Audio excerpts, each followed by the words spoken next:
Assalamualaikum. Apa kabar di Liwa? Semoga baik-baik saja. Kami pun di sini baik-baik saja.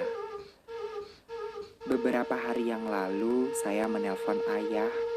Setelah percakapan lama, dia mengabsen anak-anaknya yang tidak pulang lebaran tahun ini.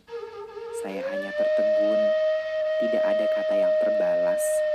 Sampai akhirnya telepon pun ditutup.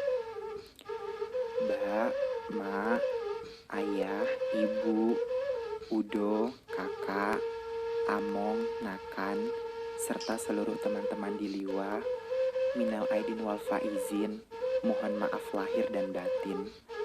Walau raga tak bertemu, semoga doa kita saling menyatu, menjadi obat akan rindu.